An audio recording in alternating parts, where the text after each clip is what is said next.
First story, the breathing stone. I went alone because the crawl was narrow and I didn't want anyone behind me, breathing down my neck. The limestone had a sand-choked seam that looked just wide enough for a body if the body was patient. I told myself that more than once as I slid my shoulders into the seam and felt the wall graze my sternum like cool teeth. The air down there wasn't cold. It was warm, damp, and a little sweet, as if the cave had been holding its breath and was glad to have someone to share it with. I lay prone, arms ahead, helmet tilted sideways so the lamp wouldn't snag the ceiling. The sand under my chest shifted in slow grains. Every move felt like moving the entire earth. I measured my breaths, counted to 4 in, 4 out. That's how you keep panic from stripping your judgment. But the walls had their own timing. On my third pause, I felt pressure expand against my ribs, gentle as a hand. Not falling stone, not a settling, a swell. As if the seam took a breath that wasn't mine. I froze. The dust hung like a veil. My light caught tiny pores in the limestone, pitted like skin. That's normal, I said to myself. Dissolution features. I said it again because my chest was tight and the seam pressed back like a tide. I tried to inhale, and the wall inhaled deeper. The seam widened a hair, enough to make room for my ribs to lift. When I exhaled, the wall exhaled with me, and my chest had less space than before. It was subtle, the kind of trick your brain calls coincidence to keep you moving. I told myself to keep moving. The sand had lodged under my sternum. I wiggled my hips to slide forward, but my shirt snagged, and a flake of limestone rasped my collarbone. I tried a smaller breath. The seam followed, small and precise, as though the stone wanted to take the same size breath, only a little more. My lungs pricked. I felt foolish sweat bead at my temples.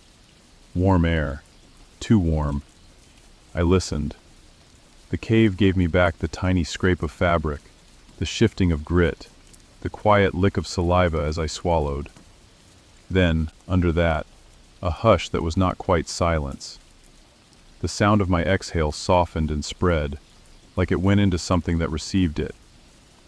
You learn to map a tight space through your sternum. Every pulse is a yard. My pulse was tapping fast. I told it to slow. The seam pressed my ribs like a belt cinched 1 notch too far. I whispered out a thin ribbon of air and felt the wall sigh, pleased, a little deeper. The pores in the limestone looked damp now. My light glinted in them as if condensation had formed between my breath and the rock's skin. I tried to back out. That requires a calm, unhurried inching, the micro movements that keep your margins. I pressed my forearms down, pushed backward by curling my toes, and my chest didn't move. The seam had taken me by the front of the shirt and held me there. I knew the rule. Panic reduces your judgment to a pinhole. The more you fight, the more the cave takes. So I stopped fighting. I went still, except for my eyes, and watched the wall. The pores flexed. That's the word my mind offered. Flexed. Not like muscle, like a sponge that had found water. I placed my mouth against my upper arm to muffle my breath. The seam pressed less. When I breathed shallow and slow, it eased almost imperceptibly, like it lost interest. When I took a full breath, the seam craved it, pressed closer, ribs protesting with a wet pop that was probably only in my head. Mineral lung, I thought. That's ridiculous. Stone doesn't breathe. But the cave knows flow. Water, air, heat. What if something in the rock learned to ride that flow, learned the rhythm of bodies, and fed not on flesh but on the breath that keeps flesh from thinking clearly? I pictured the pores opening like tiny mouths, tasting the humid plume from my lips, sinking with its pace. It kept me calm because calm made me regular, and regular made me predictable. The lure wasn't fear, it was relief. The seam offered me room when I obeyed its rhythm, and took it away when I tried to think for myself. I made a choice. I stopped giving it the rhythm it wanted. I breathed in triangles, 3 sharp snips, then a pause, then a long, thin exhale that wavered. The seam faltered. The pressure didn't match me. I felt a slip, a grain cascade under my sternum, and I took it. I backed a 1/4 inch. Then I froze again. The mineral lung tried to find me, tried to pull my pattern back into its own. I gave it nothing. I held empty until stars began to fire at the edges of my vision. Then I gave it a whisper of air and stole another 1/4 inch. It wasn't strength, it was patience. Back on my toes, forearms slick with damp grit, I moved like a clock hand. The seam pressed, eased, hunting the old rhythm. I starved it with silence. At one point, a crackling sigh moved through the limestone, 1,000 tiny pores deflating. The warmth faded from the air. Coolness flowed in, thin and clean. My chest had room again, not much, just enough for a deep breath that I didn't take. I thought about the caves as a slow fist around a match. The flame goes out not with a gust, but with the steady closing of space. I kept my match alive by cupping it with quiet. No show of light, only the ember. When my hips cleared the seam and my back met open air, I didn't rush. I slid until my toes found the last lip, and then I was free. The cave behind me felt empty, like a room after someone leaves. I lay on the damp floor, cheek to stone, and breathed without counting. If stone can breathe, I thought, what else in the dark learns to listen? Story 2. The Echo That Answers. Recovered audio log. Audio begins. You're hearing my chest before you hear my voice. That thud is me counting without numbers. If this makes it out, don't answer the echo. It isn't yours. It learns. We were 2 in a volcanic tube. Black glass walls glazed like old ice. Comms failed first, no surprise underground. But then the caves started returning us to ourselves, with a delay that wasn't the caves. We marked with chalk. We placed tags. The sound of the chalk tick came back softer, like a mouth thinking about it. I'll keep this clean. Breaths first, then names. Check in, I said. My partner answered down tube, 10 steps ahead. The echo arrived after, a beat late, but my name wasn't right. It clipped the edge of it, like a stranger testing the shape. We stopped, lights low. You can hear the distance in a whisper. His whisper came from ahead. The echo's whisper came from everywhere, round and flat, like it had no throat. We tried the old trick, call and map. Left wall, rough. Right wall, glass. The echo returned. Left wall, rough. Right wall. And then it added, wet. No one had said wet. My glove felt it then, a smear on glass that hadn't been there. Maybe it was and we missed it. Maybe it wasn't, and the echo edited us until it was. I told him to tap his helmet twice so I'd know him. He tapped twice. The echo tapped 3 times. Not louder, just wrong. That's when I felt it. The trap wasn't sound alone. It was memory. If it could alter what we expected to hear, it could move us without touching us. He said my name again. The echo tried mine again and cut it less. It was learning. We kept voices small and steady. The tube narrowed. Footfalls softened to felt. I counted our pace. 8, breathe, 8, breathe. But the cave gave me 13 back, which made me want to ask if we'd sped up. I didn't ask. Questions feed it. Here's where it turned. A crying voice ahead. Not a wail. A muffled, tired cry, like a child who can't quite find the breath to make real noise. He moved toward it. I didn't. The echo didn't mimic the cry. It braided it into our steps.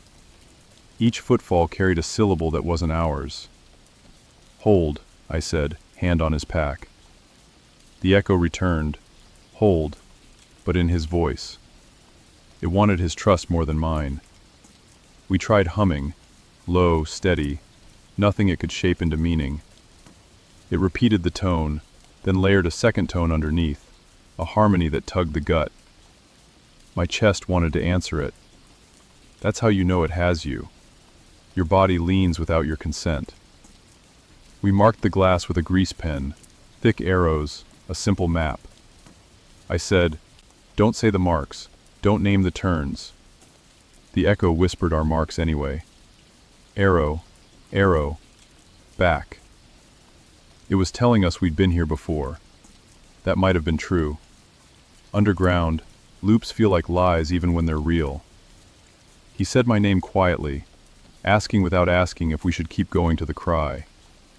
The echo said his name, full and warm, as if it had found the center of it. He stepped. I tightened my hand and he stopped. The cry shifted closer to the wall, like someone sliding inside stone. We shut lights for 3 breaths. In that small dark, the echo got greedy. It tried sentences. "This way. You left them. Help." The vowels came first, clean. Consonants arrived like gravel. It was assembling speech from our scraps. I heard my father's cadence in it. Not words, he'd say. The way he would pause between them. That's how it eats you. Not with teeth, with familiarity. So we starved it. We plugged our ears under the helmets. Foam, then palms.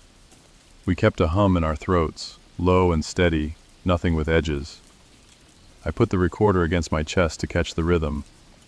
You hear it now. Like a motor. The echo tried to ride it. It couldn't get purchase. No syllables. No handles. We moved backward, touch on the left wall, knee brushing floor, a slide more than a walk. He wanted to look. The echo tried a new trick. Silence. It stopped answering at all. That's worse. Your brain fills silence with what it misses. I whispered inside my mouth, tongue on teeth, so nothing escaped. He did the same. The cry receded, not like someone going away, but like a faucet closing. When the tube widened, our hum thinned. The echo returned, a dry scrape that wasn't a voice. And then, listen, this part. It said his name perfectly, with that little laugh he doesn't know he puts at the end. It had learned enough to be him. He froze. I pressed his hand until I felt bones. He hummed louder. The echo tried to sing, but it only had what we gave. No new notes. We passed our last tag. It was scuffed. The echo said, "Almost," and then nothing. I think we starved it. Monotony is poison to things that feed on variance. When we reached the split, comms flickered back like dragonflies on a pond. The tube breathed differently there, shorter, brighter, harmless. We didn't speak until we saw daylight. Even then, the world felt dubbed, a half-second late.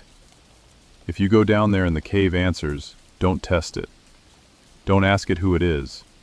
It'll wear your question like a mask and wait for you to recognize your own smile. Keep your words to yourself. Make a small song with no edges. Let hunger pass.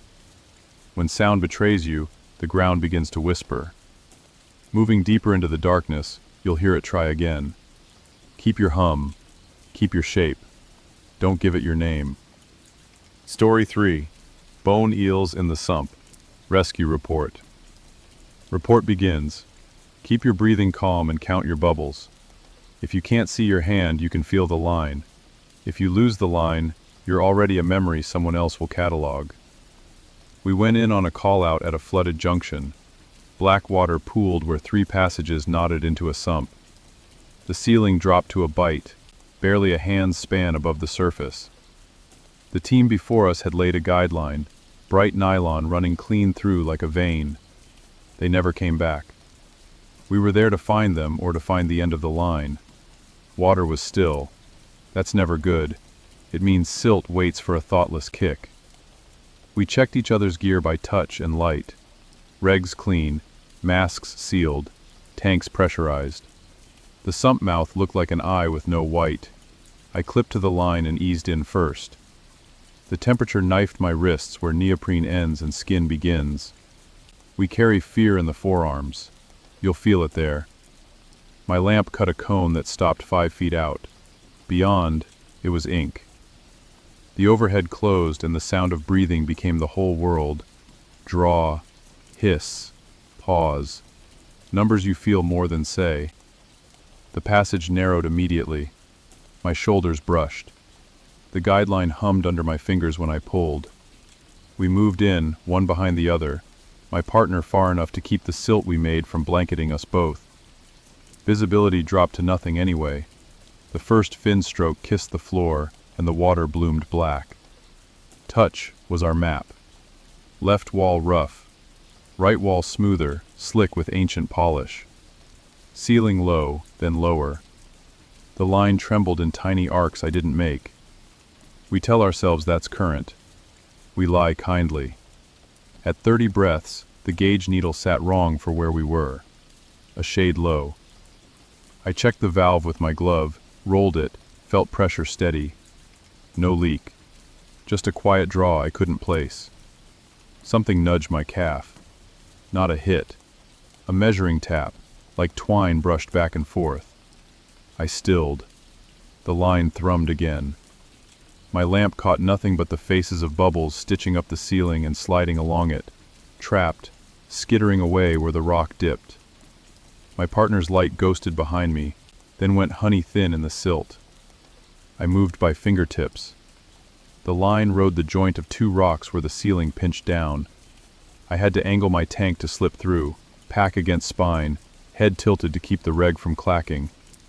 Another nudge. This time at my wrist, through neoprene. A tick-tick, soft, patient. The water warmed around my forearm as if a hand cupped it. I knew the trick. Fear spikes heart rate, blood runs quick, water feels warmer. But the warmth stayed when I calmed, and it moved down to my hand like a mouth following a pulse. I pressed forward. The passage widened by inches. Relief tries to make people fast. Don't be fast. Fast digs you a grave in the silt. I kept slow, counting the exhale, watching the needle creep, each breath sipping more than it should. My teeth ached where a filling sits. That ache sharpened to a scrape, faint as a file. Then I felt them. Not flesh, not fish. Ivory against neoprene. Something slender and jointed, many tiny joints, tasting my glove seams with rasping flicks. I flexed my fingers. The rasp followed each tendon like it read the map under my skin. Another slid along my calf, pausing on the ridge of my shin bone. They ignored the meat. They found edges of calcium. Teeth, bones, nails. Places where the cave is inside you. I tapped the line twice for my partner. He tapped back once, then paused, then twice. The code for trouble but stable. The water warmed at my jaw. A silk thread scraped the enamel of my back molar. The sound wasn't sound. It was vibration in bone. We had a choice point. There's a pinch ahead where even tanks breathe shallow. If I went through clean, we'd pass. If I snagged, we'd silt out and feed the sump another story. The eels, bone thin, jointed like fingers folded into fingers, were gathering. My gauge slid lower. I could feel my heartbeat in my gums. I tried a gentle kick to move past the cloud. One eel wrapped the edge of my fin coil, rasped the plastic like a bored saw. Another found the nail of my thumb and test-tasted the keratin with a careful drag. They weren't frantic. They were patient craftsmen. My reg hissed louder. The needle dipped faster than my breath rate. I did the math. At this draw, the pinch, the return, I wouldn't have enough.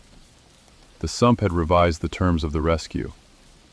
There's a technique we don't say out loud because once you name it, someone tries it too early. Ditch and slip. If the rock is the only tight thing, you can take off what makes you bigger.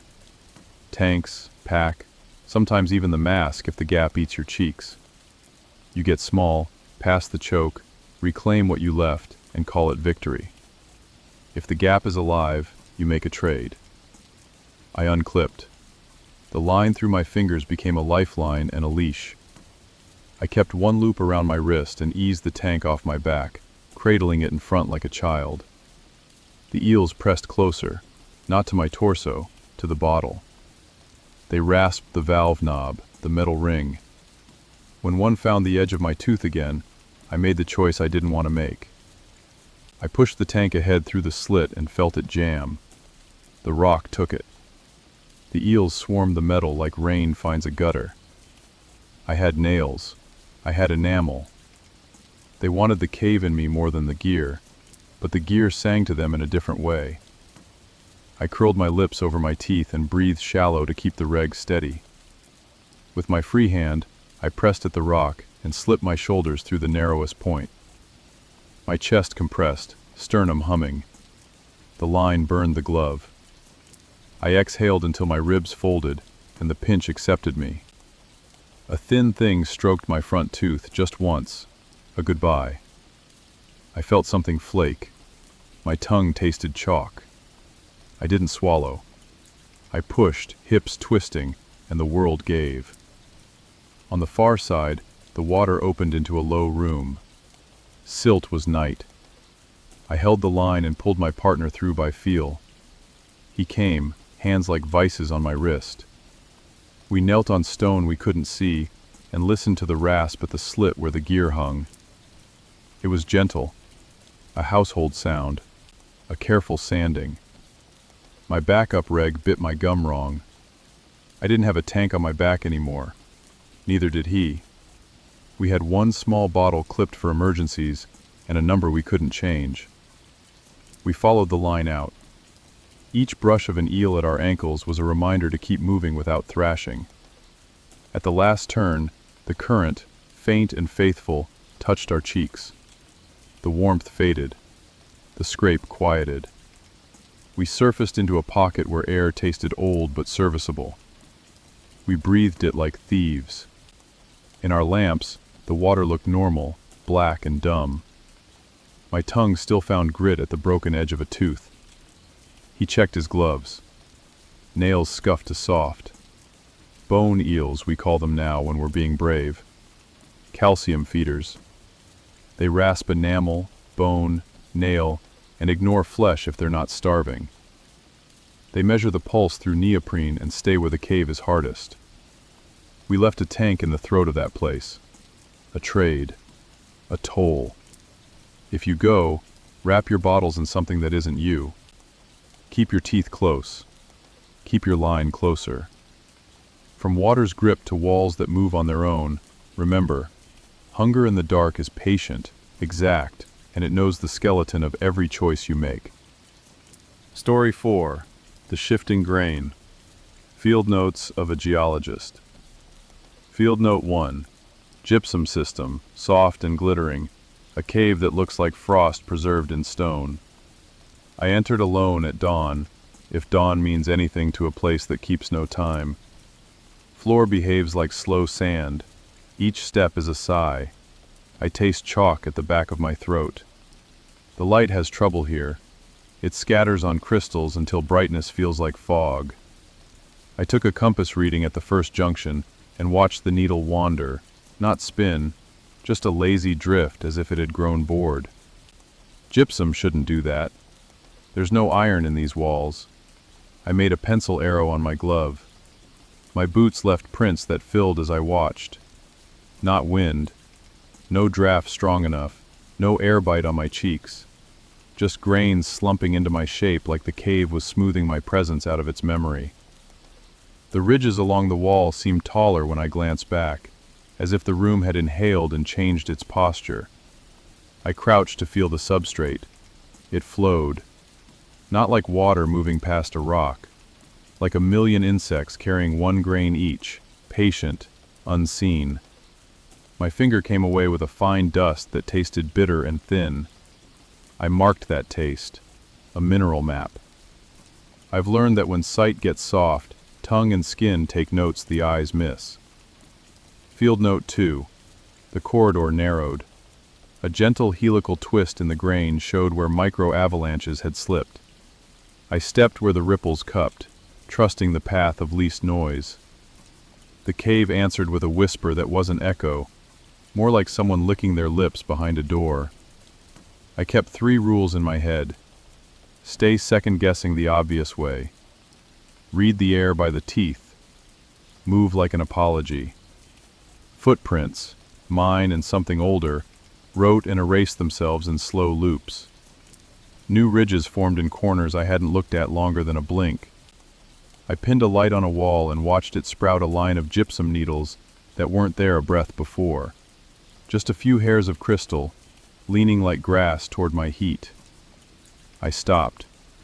Deeper silence has a weight. This place wears it like a cloak. I listened for the soft slide of grain that means a trap is building. It was everywhere, 1,000 tiny legs without bodies. If the cave breathes, this one exhales in dust. I took a breath through cloth to cut the taste, then exhaled slow to watch the fog drift. It sank, not forward, not back. Straight down. The floor liked my warmth. It thickened under it. Ridges behind me rearranged with a whispering slide. When I turned, the passage I came through had narrowed a finger's width. That's nothing, until it isn't. I felt the first cool thread of panic probe my ribs. I pressed it flat with a thought. The cave closes its hand as you tighten yours. Field note 3. I found a fork that wasn't on any report. Left, smooth and glittered, a promise of easy walking. Right, shallow scallops and a faint cold on my tongue. I tasted both. Left was sweet chalk. Right was dry metal, like old coins. Cold means air. Air means either a way out or a deep lung waiting. I chose right and lowered myself sideways, hip brushing a wall that shivered. The floor slid back, pooling behind my boot, building a tiny berm around my heel. That's the cave writing you in place. I kicked the berm forward lightly, denied it purchase. It hissed in a voice too small to hear. In a chamber shaped like a bowl, the floor drifted more boldly. Strands of gypsum like hair braided under the surface. Traps, I wrote in my head. Funnels, harvesters. The walls bore delicate ribs, as if a giant had pressed its fingers there and the cave remembered. My prints vanished faster. The whisper thickened. My teeth squeaked grit. Creature note. Not one thing. A colony mind of microfauna riding grains. Minute, blind, cooperative. The cave doesn't move. Its citizens do. They build rooms, rearrange lines, harvest strays by wrapping them in rolling drifts until breathing is a choice you make once. Field note 5. Outcome. Map by taste and humidity. Cold marks air that hasn't been breathed, edges that haven't been groomed into traps. Sweet chalk is home, and home is a circle. I followed the colder thread, tongue wary. Bait the slide to open. Throw a glove where you don't want to go. Wait for the drift to build there. Then slip through the door it opens elsewhere. They can't resist a shape to fill. I left a canvas pouch warm from my chest to my left. The floor rushed to cradle it, a soft avalanche that began to rim a pit. To my right, a ridge hesitated. I moved then, 3 quiet steps, through the hesitation before the colony corrected. My shoulder brushed a wall that furred with crystal at my heat. I didn't stop to admire it. I kept my breath shallow and arrhythmic, denying the cave a pattern. Behind me, the pouch disappeared under silk dust, muffled like a voice under blankets. I didn't look back. Looking is a way of giving respect, and respect is a leash if you're not careful. I met air thinner, meaner, but moving. The whisper eased. Footprints held for a whole long breath. Then two. Cold grew. That was the path. I took it, head low, teeth sandy, heart quiet. The passage widened into a seam of honest rock that didn't learn me as I walked. I stopped after 10, after 20, after a number I didn't count. The drift didn't follow. Field note final. If you find the glittering caves where the floor remembers, move like you're not worth keeping. Taste the air. Break your rhythm. Let the colony build its traps for the ghost of you while you slip past as a rumor. Moving deeper into the darkness, remember, disorientation isn't a mistake here. It's a predator. Keep your map in your mouth and your pride in your pocket. The cave will try to smooth you away. Don't give it your edges. Story 5. The Blind Choir. Diary Fragments. Day 1. We reached the cathedral chamber at last light. Not sunlight, lamplight braided into a dim that never climbs. The ceiling rose out of sight, a dark bowl holding our breath. Stalactites hung like a slow rain, each tip beaded with a patient drip. We pitched camp near a stone vent where the air moved just enough to keep a frost of damp off our bags. The floor rang faintly when we set the stove down, a note like glass touched with a wet finger. I told the team to keep voices soft. The chamber was listening. Night note. There's a tone down here you don't hear until you lie still. It sits below the chest, a low drone that leans on the ribs from underneath. At first I thought it was blood in the ears, the old drum. But when I counted my heart, the drone drew it into step. Pulse sinking, a gentle theft. You feel rested, then drowsy, then not quite yours. I kept my eyes open until the lamp's halo trembled. Day 2. Survey began at the northern transect. We marked columns with chalk dots and a quiet numbering. The tone persisted. It rose when we laughed, fell when we worked. The stalactites dripped in time. I caught one drop breaking into 3, landing in a rhythm that matched the hum. We ate early. Salt on the tongue helped. The drone dimmed. Then it answered by thickening. Night.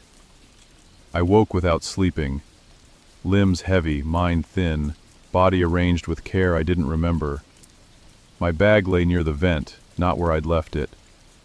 2 others had been moved as well, placed so the vent's breath touched each face. It felt like being set to cool. I tried to sit and couldn't. Not fear, not dreaming. Sleep paralysis while awake, pinned by quiet. The tone swelled until it was the only weather. A sound joined it, soft as cloth rubbed together.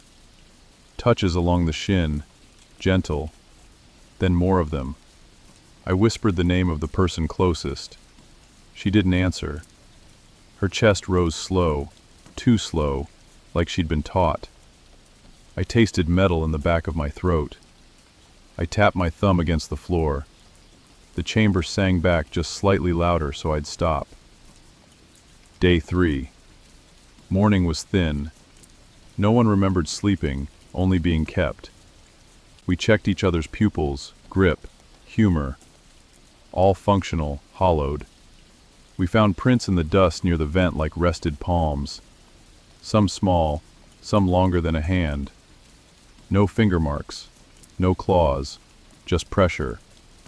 The drone deepened any time we spoke of leaving. We tested frequencies with the radio. High tones irritated the air into a bright buzz. Then the buzz folded into a harmony that calmed the skin. Low tones were absorbed. We were being tuned. Evening. One of us began to hum back, absent, as if his throat had been borrowed. The melody, if you can call it that, was a long, low glide. The chamber answered with a swell that rounded his note into something almost kind. He smiled without choosing to. The air cooled by a degree you feel with your teeth. I told him to stop.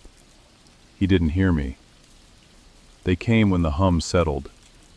pale shapes easing from the stone where shadows gathered thickest, earless heads turned toward breath, faces smooth where mouths should be. Thoraxes segmented like the bodies of bees, but upright, human tall, ribs a fine lattice. Their chests vibrated. That's where the song lived. No feet scuff, just presence.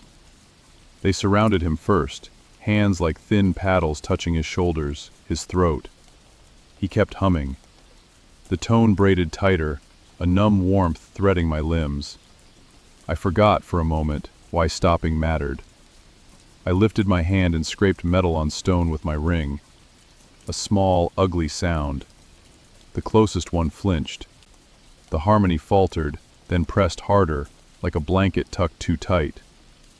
Another creature placed a palm over my ring, and the vibrating in its chest rose until my bones rattled. My heart threatened to follow. We had to break it.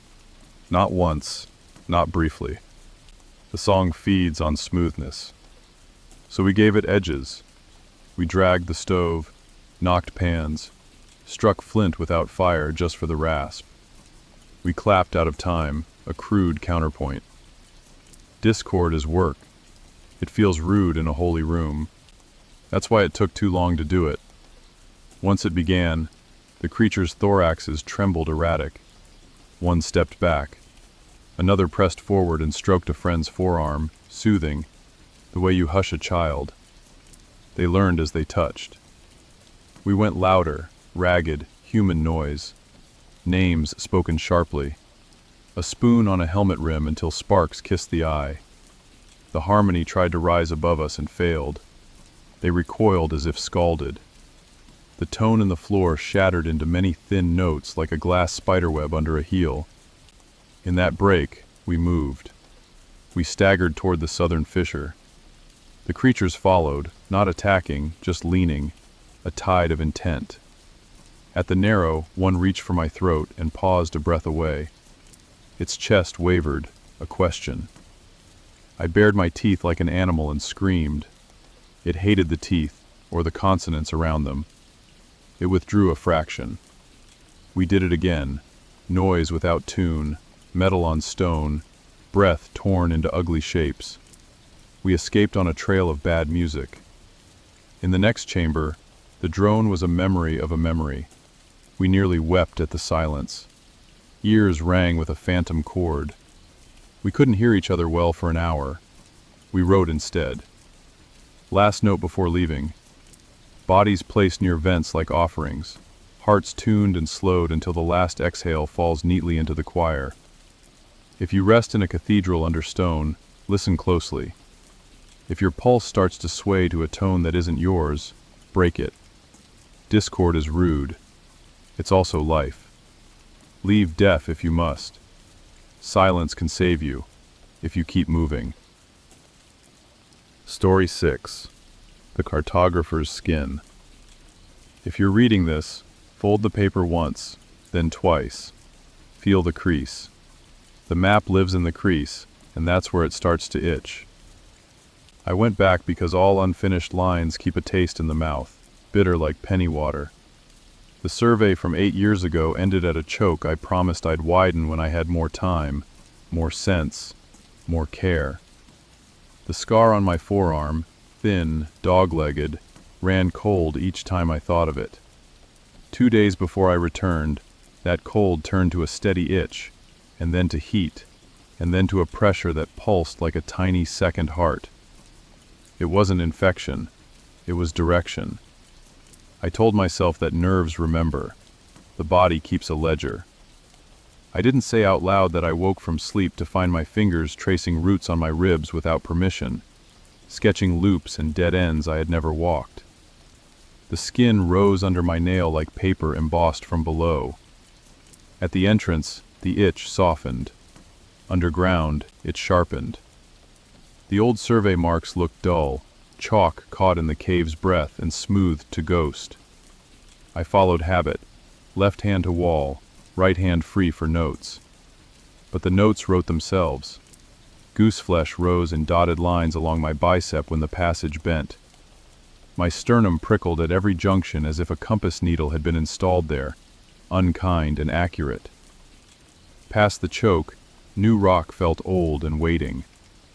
My lamp showed the teeth of a ceiling that had never seen us, and yet my skin warmed as though the cave recognized me. The scar at the elbow lifted, a ridge you could read with a finger. It lined up with a spur I didn't remember. I stood in the quiet and tasted iron. The itch tugged me right. I could name the tricks here. Memory as topography. Body learning from old bruises. But my back burned with a slender line that matched nothing I'd known. And when I lifted my shirt in the lamplight, there it was.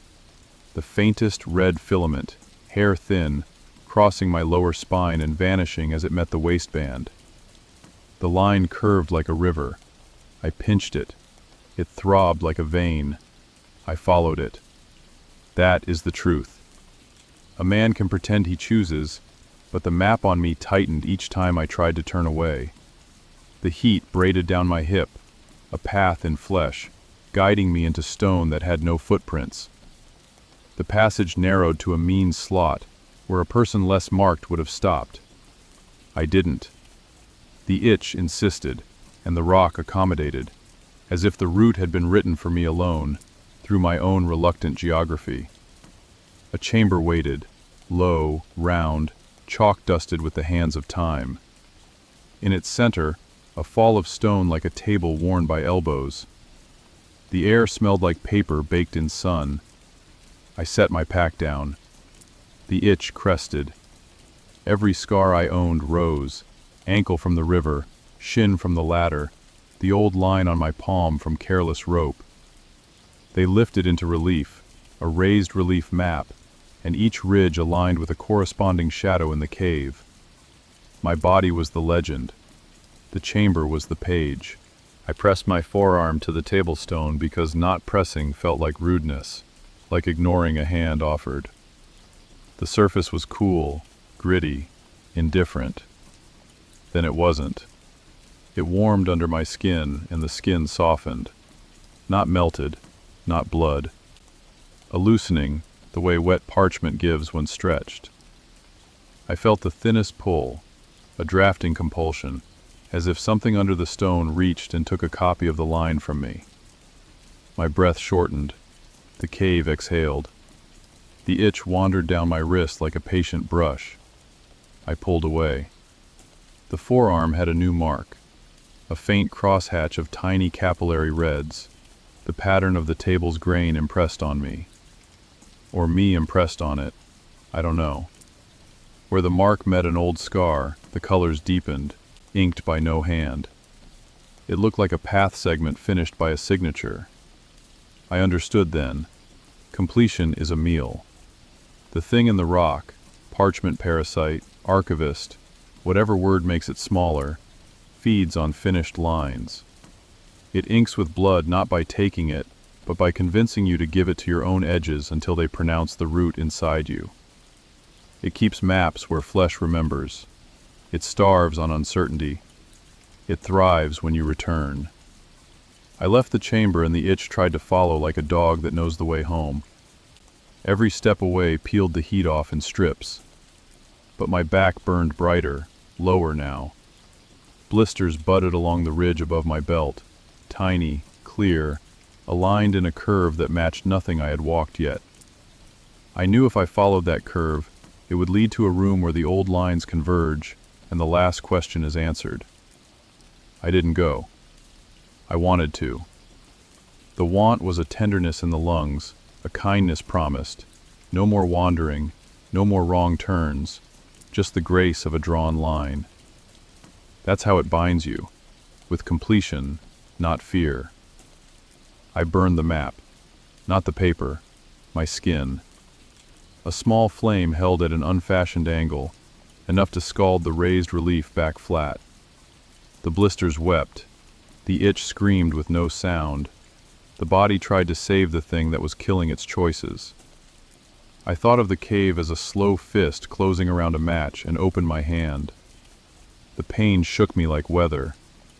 When it cleared, the lines were quieter. Not gone, You can't erase a road you've learned by heart. But the compulsion dulled, like a name on the tip of the tongue that refuses to reveal itself. I wrapped my torso tight with a bandage, not for the burn, but to deny the map a canvas. I left with no route home. I mean that literally. I picked exits by taste, air sour, air sweet, by humidity, skin dry, skin damp, by sound, drip near, drip far. I refused to draw in my head. I refused to let my eyes plan 3 steps ahead. The cave hates that in its way. It respects it in another. If this letter has weight, it's because I wrote it on paper that doesn't belong to me. My back still pricks at the thought of the chamber. I won't return. The unfinished line can starve. If you find your scars raising like ridges and your body pointing like a compass, be kind to yourself and cruel to the map. Burn the urge to finish. Let uncertainty feed you instead of the thing under the stone. Every path marks you. Every mark leads you back. Refuse the legend. Walk by breath. Leave before the cave teaches you to draw yourself closed. Story 7. Looping Passage. Rescue Debrief. Debrief begins. 3-person team. 1 in, 2 to bring them home. We were sent to extract a group that had radioed a simple sentence before silence. Our markers are back. Not lost. Not trapped by rock. Trapped by repetition. We hit the corridor at the 2nd hour. Limestone ribs, damp and featureless. The kind of tube that looks copied end to end. We set the first marker. Bright tape. A scent capsule cracked for dogs later. A grease arrow. And a small wire bell that would sing at a touch. We walked 10 minutes at rescue pace. The bell rang behind us. We turned. The tape hung from the same notch we'd chosen, with our arrow, our scent, and our patience already thinner. We tested the obvious. Chalk lines on the floor, counted steps, time checks on the minute. The corridor respected none of it. Our numbers came home with us like dogs that refused to heal. Food wrappers aged in a pocket, then crisped like fresh from a torn seal, then softened back. Stitches of time unpicking and retying in an indifferent hand. Batteries drained, then blinked alive with a color we didn't carry. Cold white with a greenish seam, light that felt like recycled daylight. The missing team had left a neat ladder of breadcrumbs. At each rung, they'd written calmer than they had any right to. Still here. Still trying. Still. Their last note. It's easier if you let it. That's how loops feed. Turn despair into routine and you'll set the table yourself. We made 3 rules. 1. Don't trust any measurement that returns itself. 2. Don't eat, drink, or sleep until we find a break in the pattern. 3. Force variance every 30 breaths. That last one felt like superstition. It works. At breath 29 we stopped speaking. At 30 we turned off lamps, then on again staggered 2 beats apart. At 60 we swapped the order we walked. At 90 we walked backward, knees soft, hands on shoulder straps like a rope. The corridor tried to flatten our changes, but for a moment the air tasted older, less handled. We followed the taste. Then it took one of us. Not with a scream, those are for theaters. We rounded the familiar corner, and our point man stepped right because he had always stepped right, and the loop had learned that he would. He vanished into the same sliver of dark that has no geography, only habit. We were 2. The bell sang. It wasn't behind us anymore, it was above. We forced an error. We bled on the ceiling. I climbed a shoulder, pressed my palm to the cold roof, and scored a line with a knife until skin warmed it. The blood mark looked wrong, gravity sick, but it held. We closed eyes for 5 breaths, and walked as if the floor was where the ceiling sang. Hand to stone, palm dragging, boots feeling for ridges in the air. The loop wants vision because vision is the laziest of our senses. We gave it touch and nonsense instead. The corridor faltered. Our breaths came back out of sync. A good sign. The echo miscounted us. 2 became 3 in the sound, a ghost of the teammate the loop had filed. We spoke his name without cadence, syllables shuffled like a deck. Ka, an, re. It hurt the mouth, and it bled the loop of rhythm. We found a heap of their wrappers in a pocket that shouldn't exist. Half were crisp, half were dust, a midden of cycles. A boot print crossed itself at a wrong angle. Batteries glowed and then flickered like fireflies trapped in plastic. My watch ticked, then paused, then caught up in a cough. Time isn't a line here. It's a fed animal that lays down when you pet it. We threw gentleness away. I scraped my knuckles on the wall every 20 steps, a tally in flesh. My partner tapped his helmet with a stone on the offbeat. Tap, pause, tap. Never even. The corridor tried to smooth our noises into a song and failed. It can't sing ragged. We smelled an error before we saw it. A breath of mold. Everything else down there had been scrubbed clean by repetition. Mold means time that isn't being reset. We crawled toward it. A hairline crack ran along the right wall, dark and damp, and, wrong glory, the bell's voice came from inside the stone. We cut our gloves and pushed fingertips in. The crack widened with a tender crunch. Behind it lay the same corridor again, offset by a hand's width, like 2 prints misaligned. But the markers here were someone else's. Old cloth, a rusted tin that had never learned to be new again, a pencil grown soft. We had slipped 1 layer. We moved backward again, eyes closed, counting breaths in prime numbers so the loop couldn't settle. 11, 13, 17, 19.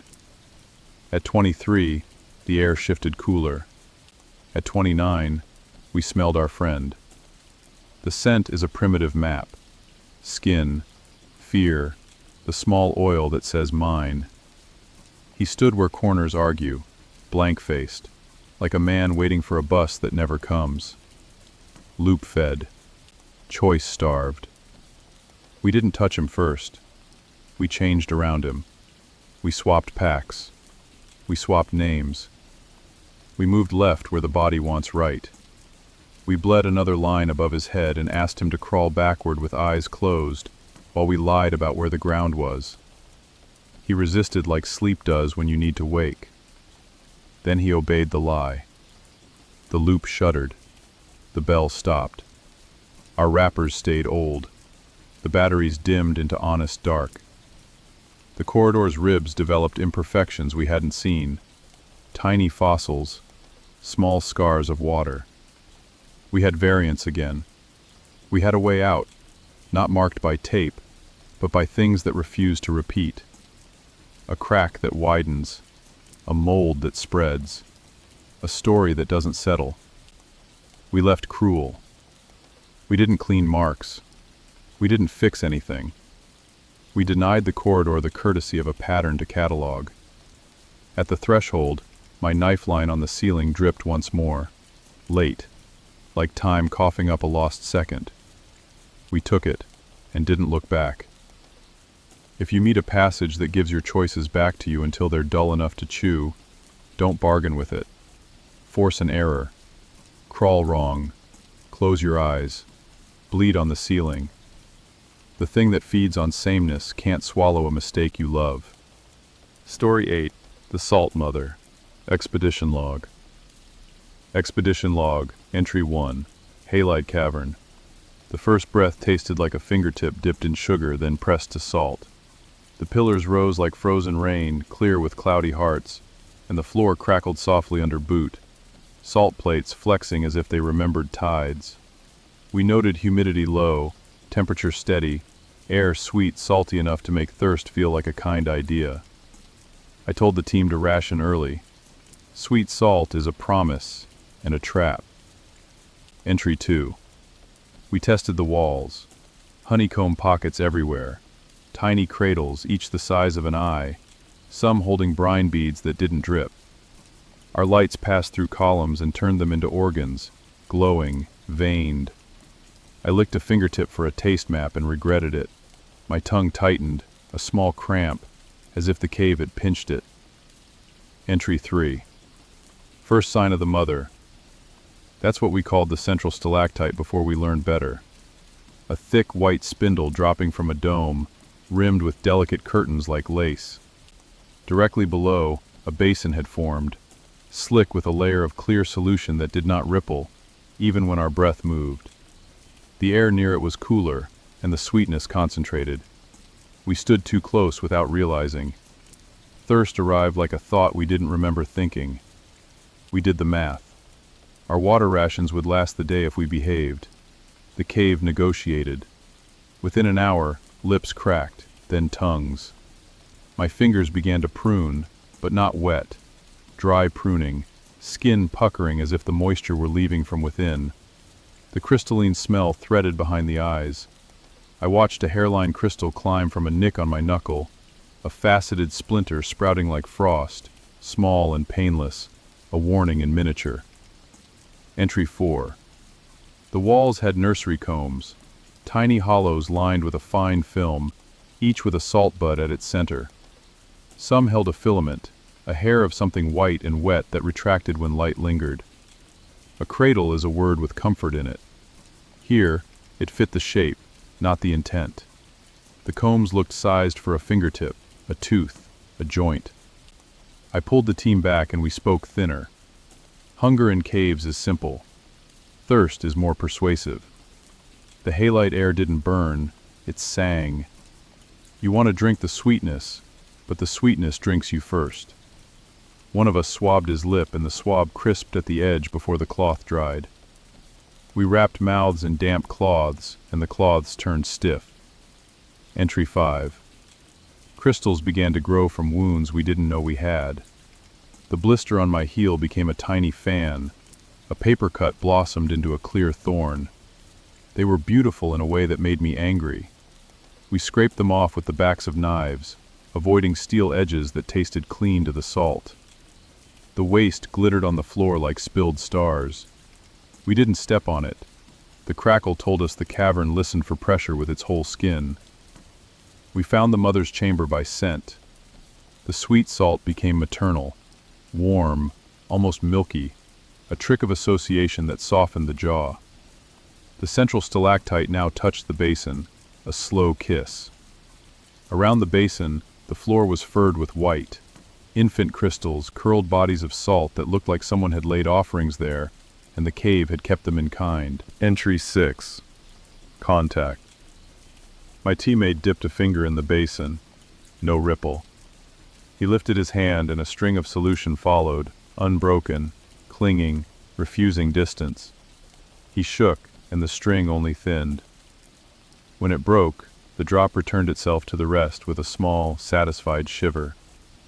He laughed, dry and wrong, and we stepped him back. His finger glazed over with a clear sheath that tightened until his nail creaked.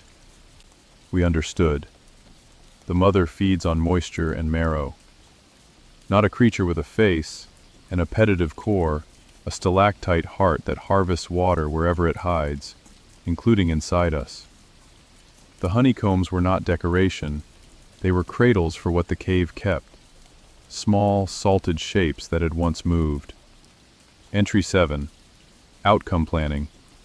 We had to pass this chamber to reach the shaft that promises air. Straight through meant becoming a part of the lace. Around meant courting the combs. Back meant failure with perfect teeth. We wrapped our canteens and spare cloth under shirts, pressed tight to armpits and bellies, borrowing body heat until the water's skin softened. Then we bled a little into bandages, not to feed the cave, but to salt the outside of the cloth, to make the surface less tempting than the core. Salt repels salt in a crude way. We needed contrast the mother would find bland. We approached the basin like thieves at a cradle. The air cooled to the marrow. Fingers prickled as if from snow, but the burn was inward.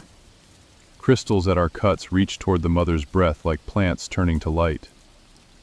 We kept hands low, cloth high, water hidden at the hottest parts of us.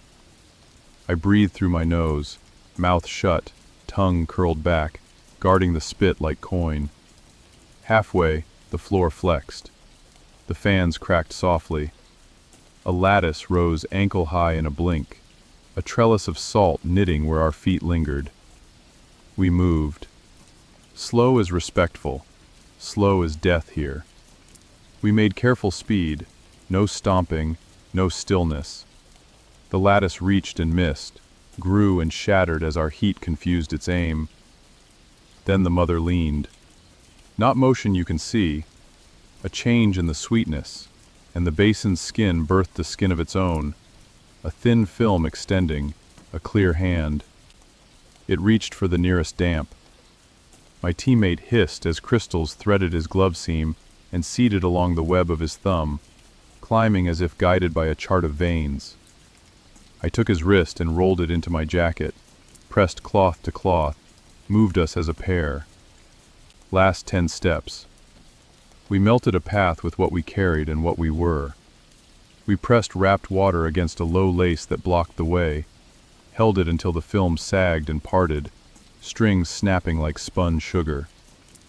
The air sipped at us hungrily, but the salted bandages tricked it. The mother took what we offered, the sweat pressed into cloth, the heat, the thin mist of breath, and let us pass because we were stingy with ourselves. Beyond, the air turned plain, then wet in a way that had nothing to do with sweetness. We tasted iron rust. We let tears fall and wiped them fast. Tears are salt's favorite. Final note. If you meet the salt mother, don't call her that out loud. Names soften the guard. Wrap what you need in yourself and make the cave drink the wrapper, not the core. Don't lick your lips. Don't admire the lace. Leave blood brine behind if you must. From thirst to hunger, the dark always takes its due. Keep yours.